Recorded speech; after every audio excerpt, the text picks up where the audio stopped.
जय हिंद। आप लोगों को हम कंकाल के बारे में टोटल बता दिए थे, 206 हड्डियां कहाँ होती हैं, कितने प्रकार की होती हैं, सारा नाम बता दिए थे। आज हम आपको हड्डियों के जॉइंट्स के बारे में बताते हैं। हड्डियों के जॉइंट्स को हम लोग हिंदी में कहते हैं संधि। जहाँ दो हड्डियां आकर जुड़ती हैं उन्हें संधि कहते हैं। ये कई प्रकार के होते हैं, इन्हें हम लोग एक एक करके समझते हैं। देखिए, जो सबसे पहले टाइप की जो ज्वाइंट होता है उसे हम कहते हैं इमूवेबल। वो मूव नहीं कर सकता है, उसे हिंदी में हम लोग एक और उसका नाम होता है फाइब्रस ज्वाइंट। वैसी हड्डी जो जुड़ी तो है लेकिन कभी भी हिल डुल नहीं सकती है, इसे हिंदी में कहते हैं अचल संधि, यानी चल नहीं सकती है। रेशेदार संधि भी उसे कहा जाता है। ये हिल ही डुल नहीं सकती है। जैसे दांत भले हड्डी नहीं है लेकिन वो जबड़ा से पकड़ा हुआ है, कभी दांत हिलेगा नहीं है। हिलने लगा ना तो समझिए कि अब 10-15 दिन में टूट जाएगा।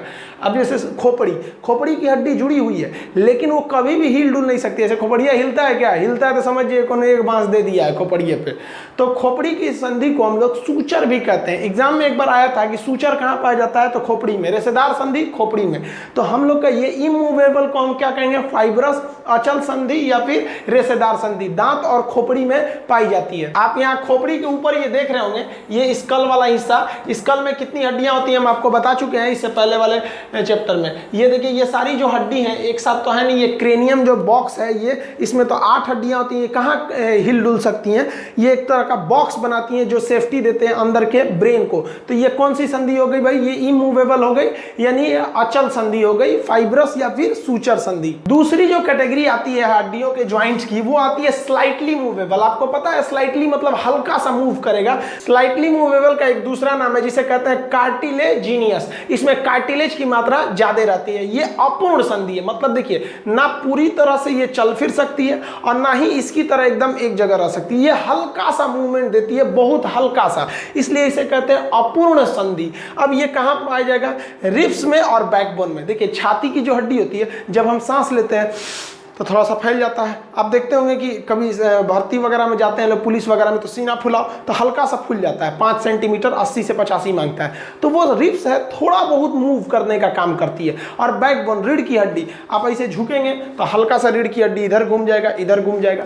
तो ये जो है हल्का घूमने का काम करता है, इसलिए इसे कहते हैं स्लाइटली मूवेबल। ये रिब्स और बैकबोन में पाया जाता है। इन हड्डियों में क्या खासियत है कि इनके लेयर दर लेयर कार्टिलेज यानी उपास्थि की संख्या पाई जाती है, जिस वजह से इसे कार्टिलेजिनियस कहते हैं। इसमें एक और खासियत, अगर ये हड्डी टूट गई ना तो फिर आपको प्लास्टर की कुछ खास आवश्यकता नहीं पड़ती है। रिब्स वगैरह में नहीं देखते हो किसी की छाती में प्लास्टर हुआ है, वो अपने से तो मेंटेन कर लेता है। लेकिन रीढ़ की हड्डी टूट गई तो मेंटेन ही नहीं हो पाता है। रीजन क्या है? उसमें 26 हड्डियां इतनी छोटे छोटे इतने कॉम्प्लेक्स हैं कि वो जल्दी जुटती नहीं है। यहाँ आप देखिए रिब्स के ये जो येलो वाला एरिया, ये कार्टिलेज है। हम ये रिब्स जब पढ़ा रहे थे तो आपको बताए थे ये कार्टिलेज की होती हैं। ये बहुत हल्का सा मूव करती हैं। रीढ़ की हड्डी भी देखेंगे, ये हल्का सा ऐसे घूमी रहती है इस टाइप का, और इसके परत दर परत कार्टिलेज है। एक हड्डी है, फिर कार्टिलेज, हड्डी है, कार्टिलेज। कार्टिलेज तो हम बोन चैप्टर स्केलेटन में पढ़ाए हैं। तो ये वाला जो हो गया, ये स्लाइटली मूव करते हैं सब ये दोनों हड्डियां।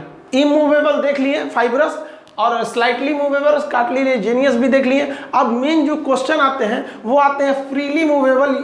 फ्रीली मूवेबल से नाम से है बहुत ज्यादा मूव कर सकते हैं। जैसे मेरे हाथ को देखिए ना, इतना मूव कर सकता है। हम सीना ऐसे मूव करा सकते हैं। गर्दन देखिए, यहाँ से यहाँ घूट गया, पैर हो गया, उंगली हो गया, अंगूठे हो गए। तो ये हड्डियां काफी अच्छे से घूम लेती हैं, इसलिए इन्हें कहते हैं पूर्ण संधि। इनमें एक लिक्विड पाया जाता है जिसे हम कहते हैं साइनोवियल। इसलिए फ्रीली मूवेबल वाली हड्डियों को हम साइनोवियल ज्वाइंट भी कहते हैं। देखिए, इन जितनी भी ज्वाइंट है इनका एक इंग्लिश नाम है और साथ ही साथ एक टेक्निकल नाम है। जैसे मूवेबल, टेक्निकल नाम हो गया आपका फाइब्रस। यहाँ पर आपका स्लाइटली मूवेबल, टेक्निकल नाम हो गया कार्टिलेजिनियस। यहाँ फ्रीली मूवेबल और टेक्निकल नाम हो गया साइनोवियल। हिंदी क्या है? ये चलबे नहीं करेगा, अपूर्ण संधि, तनी मनी चलेगा। अपूर्ण पूरा हुमच के चलेगा, इसलिए पूर्ण संधि कहेंगे। इसकी जो कैटेगरी होती है वो 5 बेसिकली होती है, 5 कैटेगरी, लेकिन हम आपको 6 पढ़ाएंगे। देखिए, जनरली 5 कैटेगरी होता है। अब एक हो गया बॉल एंड सॉकेट। पहला कौन हो गया? Ball and socket. सॉकेट मतलब एक गड्ढा, अब बॉल मतलब उसमें आके फिट हो गया, अब वो घूम सकता है इधर उधर, तो उसके कहते हैं बॉल एंड सॉकेट। ये बेसिकली जहाँ बड़ी हड्डियाँ जुड़ती हैं वहाँ होता है। जैसे हाथ का ये ह्यूमरस ऊपर वाला कंधे से आके जुड़ा है, तो ये क्या है, आप यहाँ ध्यान से देखिए, जो हाथ की हड्डी है यहाँ बॉल टाइप की है और कंधे में एक सॉकेट टाइप का खाली जगह है, ये उसमें जाकर फिट हो गया, जिस वजह से ये दाहिने बाएं भी हो सकता है, ऊपर नीचे भी हो सकता है, गोल भी राउंड कर सकते हैं, तो काफ़ी ज़्यादा डायरेक्शन में ये घूम सकता है। तो सबसे ज़्यादा मूवमेंट कौन दे देता है, बॉल एंड सॉकेट। कमर की जो हड्डी आती है, यानी फीमर जो आके पेल्विक से जुड़ा रहता है, ये सब हड्डी तो हम कंकाल में पढ़ाए थे, यानी ये देखिए फीमर से आ रहा है, तो देखिए यहाँ पर आपको एक बॉल टाइप का गोल दिखेगा और एक खाली जगह दिखेगा, तो खाली जगह को क्या कहते हैं, सॉकेट। आपके बिजली वाले में भी सॉकेट होता है ना, जिसमें लगा देते हैं प्लग को, तो वैसे ये होता है। पैर की भी हड्डी को देखिएगा, आगे पीछे हो सकता है, दाहिने बाएं हो सकता है, पैर को आप गोल गोल भी ऐसे हल्का नचा सकते हैं। वहाँ पे पीटी वगैरह योगा के समय देखते हैं ना, पूरा कमर वगैरह हिला दिया जाता है, तो इसे हम लोग क्या कहते हैं लोग भाई, ये जो है बॉल एंड सॉकेट है। हिंदी में इसे कभी कभी पूछता है कंदुक खलिका। ये कहाँ बेसिकली दिखेगा, कमर में। कमर में भी स्पेशली कौन हड्डी में, ये नीचे से जो आ रही है फीमर और ये पेल्विक, और कंधा में ये वाला ह्यूमरस हो गया, कंधा से आके जुड़ जाता है। इसी फ्रीली मूवेबल का जो दूसरा कैटेगरी है वो सैडल है। अब आप थोड़ा सा ध्यान से समझिएगा, बॉल एंड सॉकेट का जो लास्ट अक्षर है वो एस से है, तो एस से ही याद रखिएगा सैडल। ये सैडल जो है ना वो कुछ और नहीं है बल्कि बॉल एंड सॉकेट का ही एक छोटा रूप है। ये बॉल एंड सॉकेट बड़ी हड्डियों में पाया जाता है, इसी का छोटा रूप है सैडल, जो बहुत मतलब साइज में छोटा होता है, जैसे अंगूठे की हड्डी। आप बाकी उंगलियों की तुलना में अंगूठा को ज्यादा घुमा सकते हैं, इधर भी आ सकता है हल्का सा, इधर भी चला जाता है, इधर भी चला जाता है, तो ये एक तरह से बॉल एंड सॉकेट का ही है, लेकिन थोड़ा सा उसका छोटा रूप है अंगूठे की हड्डी। आप इसको कहीं भी ले जाए, बाकी उंगलियों की तुलना में आप अंगूठा को ज्यादा फ्री कर सकते हैं, इसीलिए तो अंगूठा को उंगली में नहीं रखते, वरना 4 फिंगर 1 थंब कैसे हो जाएगा। थोड़ी अलग कैटेगरी, इसलिए नाम रख दिया गया इसका अलग। सैडल में क्या आएगा, अंगूठा, लेकिन कह देगा ये किसका एक छोटा सा रूप है, तो वो किसका है, बॉल एंड सॉकेट का छोटा रूप है सैडल। याद कैसे रखेंगे, बॉल एंड सॉकेट का सेकंड अक्षर एस सॉकेट से है, तो उसी से मैच करा दीजिएगा सैडल। अब जो तीसरी कैटेगरी देखते हैं वो हिंज बोन की देखते हैं। हिंज बोन को हम हिंज जो ज्वाइंट होता है, हिंज को हम लोग हिंदी में कहते हैं कब्जा संधि। कब्जा, दरवाजा का कब्जा जो होता है एक की ओर खुलता है, लिखा रहता है ना पूस ढकेलिए, पुल खींचिए, पता चला खींचने के लिए कर रहा है, ढकेल दिए वो कब्जे उखड़ जाएगा। तो वैसी हड्डी जो एक की ओर खुलती है दूसरे ओर खुले तो उखड़ जाएगा, उसे क्या कहते हैं लोग, हिंज यानी कब्जा। जैसे देखिए ये केहुनी है, केहुनी जैसे यहाँ ना हम इधर बुलाएंगे तो ये आराम से आ जाएगा, केहुनी इधर भी चल जाएगा। अब यहीं पे कब्जा लॉक, अब कहेंगे तनी नीचे चल तो ले भाई सब, अब ज्यादा करेंगे ना तो टूट जाएगा, यहाँ से एक ही और जाएगा कब्जा संधि। घुटना, घुटना को शुद्ध भाषा में क्या कहा जाता है, ठेवना बोला जाता है। तो ठेवना भी देखिएगा पीछे आएगा, आगे थोड़े आएगा, ठीक हुआ आगे नहीं आता, वरना चलते वक्त आगे आ जाता, आदमी उलट जाता ऐसे ही करके। इसमें आप देखेंगे तो केहुनी वगैरह में हो गया, यहाँ पे तू सब लड़कियां को देख रहा है, सब दूसरा फोटो लगाते हैं। यहाँ देखिए ध्यान भटका देता है, लड़का से बहुत बदमाश होता है। इसको देखिए, ये जो इसका ये वाला ठेवना वाला है, यहाँ पर केहुनी एल्बो वाला हिस्सा है, ये जो है ये एक ही डायरेक्शन में घूम सकता है। अब घुटना भी एक डायरेक्शन में घूम सकता है, ये अपने पैर को पीछे मोड़ सकता है आगे की ओर, तो यहाँ से घुटना को ऐसे थोड़ी ना ले आ सकता है इसके आगे की डायरेक्शन में। तो जब एक ही डायरेक्शन में मूव होता है तो उसे हम लोग कहते हैं हिंज बोन, हिंदी में कहते हैं कब्जा संधि। कब्जा संधि को हम लोग क्या कहते हैं, ये कहाँ मिलेगा, आपका केहुनी में और ठेवना में। अगला समझिए पाइवोट संधि। पाइवोट को हिंदी में कहते हैं हम लोग खूंटी। जिस तरह से आप किसी दीवार में किसी खूंटी को ठोक दीजिए, कांटी समझते हैं ना, खूंटी ठोक दीजिए, और ठोकने के बाद उसको तन सा हिलस दीजिए, हिलसने का मतलब समझते हैं, तन सा हुंचा दीजिए। अब जैसे हुंचा देंगे तो कांटी ना निकलेगा और ना पूरी तरह पकड़ा रहेगा, वो हर डायरेक्शन में थोड़ा थोड़ा घूम जाएगा, थोड़ा ऊपर नीचे दाहिने बाएं, हल्का सा खींचेंगे तो इधरों आ जाएगा, लेकिन पूरी तरह से नहीं आएगा। तो वैसी हड्डी जो ऐसा जगह का ज्वाइंट जो हर डायरेक्शन में बहुत हल्का सा घूम जाता है, खूंटी की तरह ठोक दिया गया ऐसे रख के। अब जैसे भैंस का खूंटा ठोक दीजिए, ऐसे खूंटवा ठोक दीजिए और हिलसा दीजिए खूंटवा जाके, तो भैंसिया तो कभी उधर ले जाएगी, कभी इधर ले जाएगी, कभी इधर कभी इधर, खींचेंगे तो हल्का सा बाहर आएगा, लेकिन पूरा उखड़ेगा नहीं, उखड़ गया तो गए काम से। पाइवोट संधि गर्दन में पाई जाती है। देखिए गर्दन में हल्का उठाएंगे तो हल्का सा उठियो जाएगा, तनी सा इधर इधर इधर आगे पीछे दाहिने बाएं ऊपर नीचे भी हो सकता है। ऐसे नहीं गर्दन उठाओ गर्दन झुकाओ ऐसे, तो उसको हम लोग क्या कहते हैं, पाइवोट संधि। लेकिन यही पाइवोट में दो हो जाता है, एक इलिप्सॉइड भी आ जाता है। देखिए ध्यान से समझिएगा, जो ये स्कल है खोपड़ी, तो ये गर्दन की हड्डी हम आपको पढ़ा चुके हैं, गर्दन की हड्डी को 7 होती है, इसे हम सर्वाइकल कहते हैं, शॉर्टकट में सी बोला जाता है, सर्वाइकल का पहला अक्षर सी। इसमें सबसे ऊपरी हड्डी का नाम होता है एटलस, ये हम स्केलेटन में पढ़ाए हैं। तो एटलस हो गया। तो एटलस वाली हड्डी ही ना जाके जुड़ी रहती है खोपड़िया से, स्केल से। तो देखिए यहाँ पे ये आदमी है, तो जब कभी भी स्कल और एटलस, एटलस को हम लोग क्या कहते हैं, C1 कहते हैं, तो स्कल और एटलस जहां जुड़ा रहता है, यानी एकदम ये वाला पोर्शन, ये वाला जो पोर्शन होता है ना, इसे हम लोग कहते हैं इलिप्सॉइड। ये क्या करता है, ये गर्दन को आगे और पीछे ले जाता है। ये वाला जो मूवमेंट हो रहा है, ये किसके वजह से हो रहा है, स्कल और एटलस के वजह से हो रहा है। तो उसमें क्या कहते हैं, इलिप्सॉइड कहते हैं। ये ऊपर नीचे जो हो रहा है। अब एक तो होता है ना, खाना खाए हो, हाँ, तो ये क्या हो गया, इलिप्सॉइड की वजह से। खाना खाए हो, नहीं, ये दाहिने बाएं भी है। तो ये जो दाहिने बाएं हो रहा है ना, ये भी एक मूवमेंट हो रहा है। ये क्या, ये मूवमेंट क्या है, तो ये मूवमेंट है जो पहल की हड्डी है गर्दन की, उसमें, और गर्दन की दूसर की हड्डी है उसमें। यानी पहल की हड्डी का नाम हो गया एटलस और दूसरा का नाम होता है एक्सिस। तो एटलस जो है वो C1 पहली हड्डी और एक्सिस जो है वो C2 दूसरी हड्डी, C मतलब सर्वाइकल गर्दन। तो इसमें जो होता है, ये हड्डी हमारी गर्दन को लेफ्ट और राइट घुमाने में मदद करती है। तो इसको हम लोग कहते हैं पाइवोट संधि, खूंटी संधि। यानी जो ऊपर वाला है उसे हम लोग क्या कहेंगे, इलिप्सॉइड, और जो जस्ट उसके नीचे वाला उसे क्या कहते हैं, पाइवोट। पाइवोट क्या करता है, दाहिने बाएं, और इलिप्सॉइड क्या करता है, ऊपर नीचे का काम करता है, खूंटी संधि। ये बहुत ही रेयर कभी पूछता है, हालांकि यही होता है। इसीलिए हम बोले थे ना कि पाइवोट को 2 टाइप में हो जाता है। तो पाइवोट समझ में आ गया आप लोग को। आप बताइए, फ्रीली मूवेबल का तो लगभग सब देख लिए। एक बच गया ग्लाइडिंग। ग्लाइडिंग क्या होता है, एक हड्डी दूसरी हड्डी पर केवल रखी रहती है, वो केवल एक दूसरे पर थोड़ा सा फिसलती है, उसे हम लोग क्या कहते हैं, ग्लाइडिंग। जैसे आप देखिए कलाई की हड्डी, ये एक दूसरे पे फिसल रही है।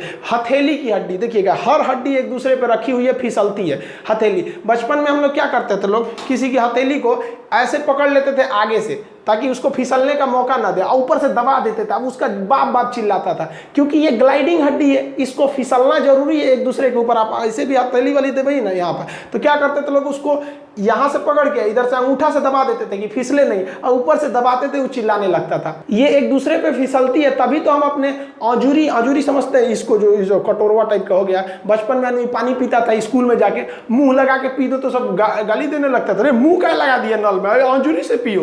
तो जो औजुरी जोड़ रहे हैं, ये कौन सी है, ग्लाइडिंग है। आपकी हड्डी फिसल रही है, ऐसे छितार देंगे तो तनिको पानी नहीं आएगा, तनी समेटिए इसको औजुरी। एक आदमी का औजुरी लगता है सूप है, एकदम बड़ा का औजुरा होता है, इतना बड़ा।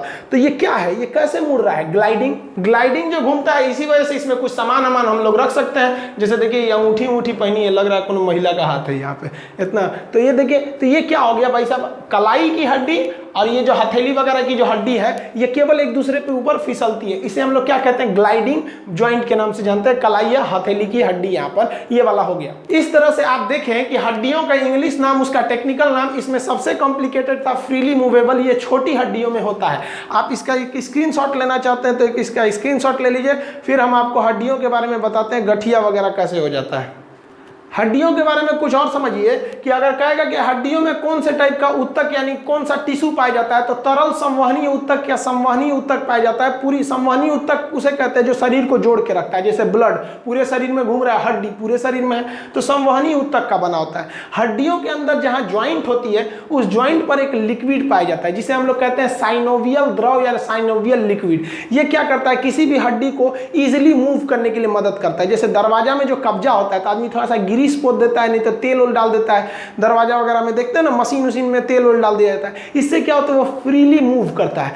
फ्रीली मूव करेगा तो दिक्कत नहीं है। और वही अगर द्रव सूख गया है ना, तो वहां भर जाएगा यूरिक एसिड। जहां यूरिक एसिड शरीर में बढ़ा, वो यूरिक एसिड इस साइनोवियल को घटा देगा। अब वो लिक्विड घट गया। अब आपके दरवाजा में ग्रीस घट गया, तो दरवाजा खोलेंगे तो चोए चोए बोलेगा। वैसे ही आपके शरीर में जैसे बुढ़ापा में यूरिक एसिड बढ़ेगा, साइनोवियल द्रव घट जाएगा, अब आपकी हड्डी चोए चोए बोलेगी। तो उसी को कहते हैं लोग गठिया हो गई लो बाबू को।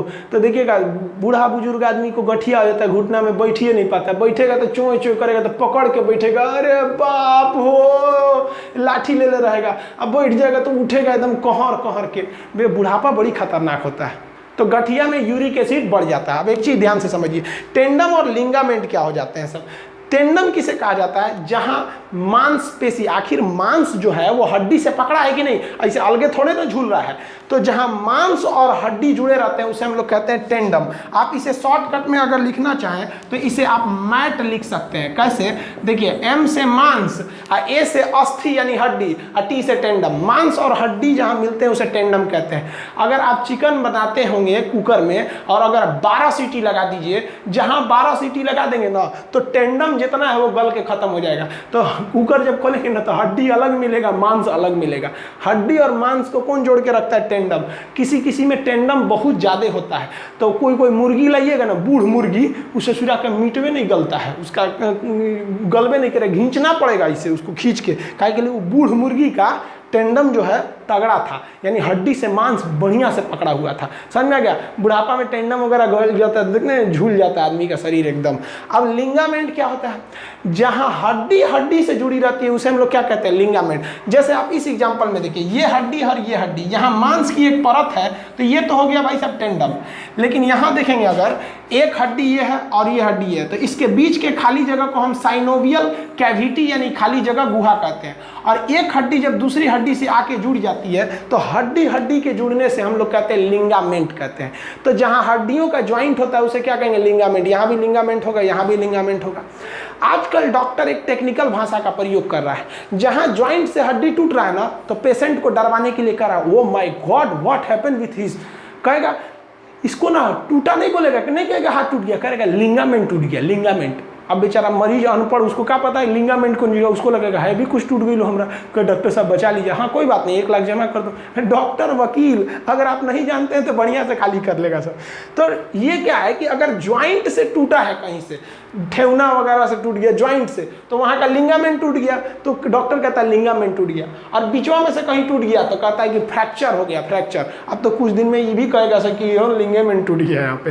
तो लिंगामेंट जो होता है वो हड्डी और हड्डी के ज्वाइंट होता है। मांसपेशी में पढ़ाएंगे, एक मांस भी दूसरे मांस को पकड़ कर रखता है, मांसपेशियां भी पकड़ के रखती हैं, जिसे हम लोग सेलेक्सोर के नाम से जानते हैं। मांस और मांस के जोड़ को सेलेक्सोर, हड्डी और हड्डी के जोड़ को लिंगामेंट, हड्डी और मांस के जोड़ को या मांस और हड्डी के जोड़ को, बात तो बराबर है, उसे क्या कहते हैं? टेंडम कहते हैं। देखिए, एक एक्सरे की जांच के लिए भी होती है, जैसे हड्डियों की जांच के लिए जो होता है एक्सरे होता है वो 6 रोंटगन पे किया जाता है। एक्सरे की खोज रोंटगन ने किया था, इसके मापने की यूनिट जो इकाई है वो रोंटगन है।